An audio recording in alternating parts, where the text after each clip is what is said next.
ফিলিস্তিনের গাজায় Hamas Israel যুদ্ধবিরতি কার্যকরের পর আমেরিকার প্রেসিডেন্ট ডোনাল্ড ট্রাম্পের মধ্যস্থতাকারীর ভূমিকা নিয়ে আশাবাদী ইউক্রেনের প্রেসিডেন্ট ভলোদিমির জেলেনস্কি। গাজার মতো ইউক্রেনেও যুদ্ধবিরতির জন্য এবার ট্রাম্পের দ্বারস্থ হয়েছেন জেলেনস্কি। স্থানীয় সময় শুক্রবার ডোনাল্ড ট্রাম্পের সাথে ফোনে কথা বলেন জেলেনস্কি। সামাজিক যোগাযোগ মাধ্যম এক্সে এ ফোনালাপের বিস্তারিত জানান তিনি। এ সময় ট্রাম্পের ২০ দফা শান্তি পরিকল্পনার জন্য অভিনন্দন জানান জেলেনস্কি। গাজায় যুদ্ধবিরতিতে মধ্যস্থতার অভিজ্ঞতা ব্যবহার করে ইউক্রেন যুদ্ধের অবসানে হস্তক্ষেপ করতে ট্রাম্পের প্রতি আহ্বানও জানান ইউক্রেনের প্রেসিডেন্ট। জেলেনস্কি আরও বলেন, ট্রাম্প এক অঞ্চলের যুদ্ধ বন্ধ করতে পারলে অন্য অঞ্চলের যুদ্ধও নিশ্চয়ই থামাতে পারবেন। সেই সাথে রাশিয়ার প্রেসিডেন্ট ভ্লাদিমির পুতিনকে যুদ্ধবিরতি আলোচনায় বসতে চাপ দেওয়ার আহ্বানও জানান ইউক্রেনের প্রেসিডেন্ট। ট্রাম্পের সাথে জেলেনস্কির এ ফোনালাপ খুবই ইতিবাচক ও ফলপ্রসূ ছিল বলেও দাবি করে কিয়েভ।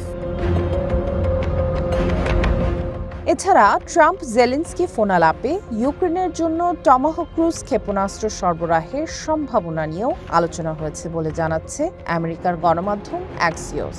ইউক্রেনে সম্প্রতি বড় পরিসরে হামলা চালানো শুরু করেছে রাশিয়া।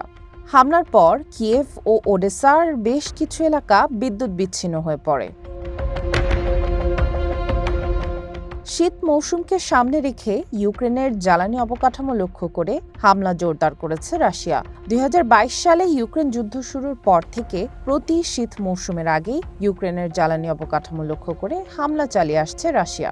মস্কোর হামলার বিরুদ্ধে ইউক্রেনের আকাশ প্রতিরক্ষা ব্যবস্থা জোরালো করতে সম্প্রতি কিয়েভকে টমাহক ক্রুজ মিসাইল দেওয়ার কথা ভাবছে আমেরিকা।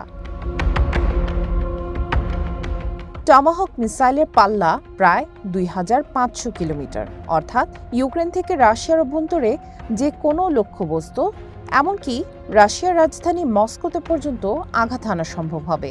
আর এজন্য ইউক্রেনকে আমেরিকার টমাহক ক্রুজ মিসাইল দেওয়ার সম্ভাবনায় তীব্র প্রতিক্রিয়া জানিয়েছে রাশিয়া। দেশটির প্রেসিডেন্ট ভ্লাদিমির পুতিন সতর্ক করে বলেন, ইউক্রেনকে টমাহক ক্ষেপণাস্ত্র সরবরাহের অর্থ ইউক্রেন যুদ্ধে আমেরিকার সরাসরি অংশগ্রহণ। সামিয়া জান্নাহ, ওয়ান ইন্টারন্যাশনাল ডেস্ক।